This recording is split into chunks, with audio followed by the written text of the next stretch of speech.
everyone, welcome back to the channel.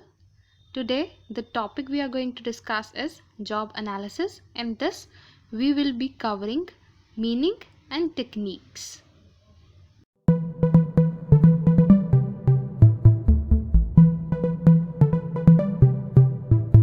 सबसे पहले बात करते हैं the meaning of job analysis की।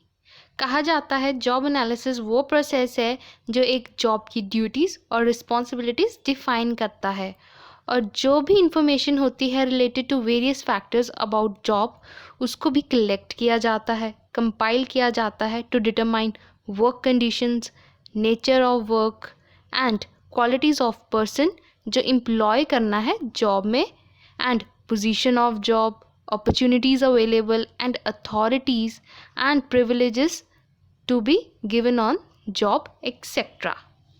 Now, according to Edwin B. Flippo, उसने कहा है कि जॉब एनालिसिस एक प्रोसेस है स्टडी करने का, कलेक्ट करने का वो सारी information that is related to the operation and responsibility of the specific job, और कह रहा है कि जॉब एनालिसिस के इमीडिएट जो प्रोडक्ट हैं that are job description and job specification.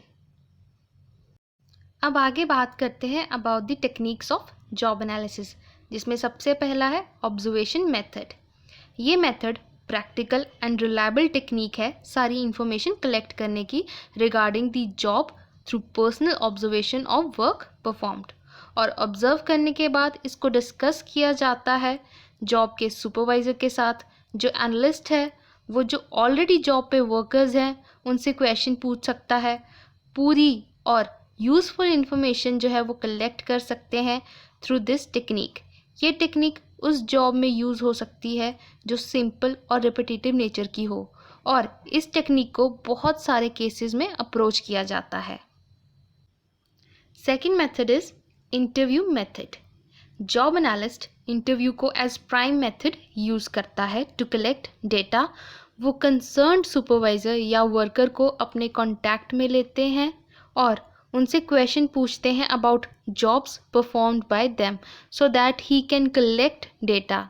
इसमें सुपरवाइज़र को एनालिस्ट कॉन्फिडेंस में ले सकता है टू आस्क द क्वेश्चंस जो कि वो वर्कर से नहीं पूछ सकता क्योंकि वो हेसिटेट होता है बताने में due to certain limitations.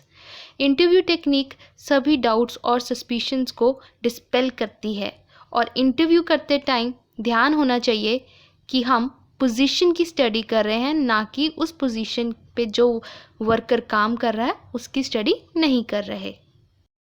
Next method है हमारा record. HR department records maintain करके रखता है, और records of job related facts and job holders, ये एनालिस्ट इनमें से इंफॉर्मेशन कलेक्ट कर लेता है जो भी उसके यूज़ की हो। और कहा जाता है कि इस मेथड में डिफेक्ट्स हैं इंफॉर्मेशन जैसे कि supervisor and worker relationship, tools and accessories used in work conditions, ये सारी इंफॉर्मेशन अवेलेबल नहीं होती रिकॉर्ड्स में। सो पूरी इंफॉर्मेशन मिलना about the worker and the work is not possible in this technique. Next technique is critical incident. Job holder यानी कि workers को इंसिडेंट्स डिस्क्राइब करने के लिए कहा जाता है जॉब से related on basis of their past experience. इन इंसिडेंट्स को कलेक्ट करके एनालाइज किया जाता है, क्लासीफाई किया जाता है according to job areas they describe. एक फेयर पिक्चर ऑब्टेन की जाती है of actual job requirements by differentiating between effective and ineffective. ये मेथड टाइम कंज्यूमिंग होता है एंड एनालिस्ट को हाई डिग्री ऑफ स्किल्स की रिक्वायरमेंट होती है to analyse the contents of description that are given by workers. Fifth technique is job performance.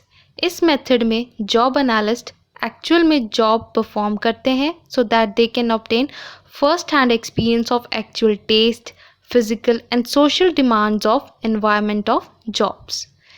ये method उन्हीं jobs पे अप्लाई किया जा सकता है which require low skills and can be learnt easily and quickly, and not for the jobs which are hazardous or require extensive training. ये एक time consuming method है। Next method is questionnaire. इसमें एक detailed questionnaire prepare किया जाता है जिसमें बहुत सारे क्वेश्चंस होते हैं। वो जॉब एनालिस्ट प्रिपेयर करता है, देन उनको डिस्ट्रीब्यूट कर देता है अमंग दी वर्कर्स। फिर वर्कर्स उन सारे क्वेश्चंस के आंसर देते हैं अपनी पूरी नॉलेज के अकॉर्डिंग। एम्प्लॉयज़ की कॉर्पोरेशन हो इसमें, उसके लिए आप क्या कर सकते हैं, सारा प्रोग्राम इन डिटेल उनके रिप्रेजेंटेटिव्स को आप एक्सप्लेन कर सकते हैं। ये एक टाइम कंज्यूमिंग मेथड है और कई बार हमें डिज़ायर्ड रिजल्ट्स भी नहीं मिल पाते क्योंकि या तो एम्प्लॉयज़ पूरा क्वेश्चनर फिल नहीं करते या फिर इनकरेक्ट इन्फॉर्मेशन फिल कर देते हैं। ये मेथड तभी रिकमेंड करते हैं जहाँ पे टेक्निकल जॉब के contents are not completely known by the supervisor या फिर operation is too complex to observe, तब आप ये मेथड यूज़ कर सकते हैं। हमारा लास्ट मेथड है फंक्शनल जॉब एनालिसिस यानी कि FJA। ये एक worker oriented job analysis approach है जो एक पर्सन को ऑन जॉब डिस्क्राइब करती है।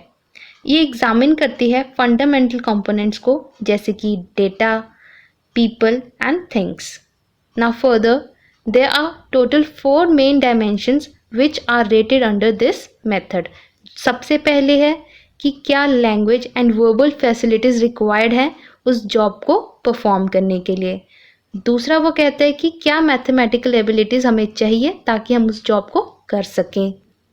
नेक्स्ट वो कहता है कि किस हद तक हमें इंस्ट्रक्शंस ज़रूरी हैं उस जॉब को पूरा करने के लिए। आगे वो कहता है कि किस हद तक हमें रीजनिंग एंड जजमेंट रिक्वायर्ड है to perform that particular job. FJA identify करता है जो भी performance standard and training required होती है। ये आंसर करता है ऐसे क्वेश्चंस को जैसे कि क्या टास्क करने हैं, देन उन टास्क के स्टैंडर्ड्स को मीट कैसे करना है, क्या ट्रेनिंग चाहिए हमें। ठीक है, ये मेथड फ्रिक्वेंटली गवर्नमेंट जॉब्स में यूज़ किया जाता है। ये रिजल्ट करता है in fixing wage rates and employ succession plan. FJA का नेगेटिव साइड है कि ये बहुत लंबा समय ले लेता है। तो दोस्तों, आज की वीडियो में हमने किया meaning of job analysis and the techniques of job analysis. आज के लिए इतना ही, मिलेंगे एक नए टॉपिक के साथ अपनी अगली वीडियो में। तब तक अगर आपको ये वीडियो मेरी समझ में आई हो, अच्छी लगी हो तो इसे लाइक करें, शेयर करें और हमारे चैनल को सब्सक्राइब करना ना भूलें। धन्यवाद।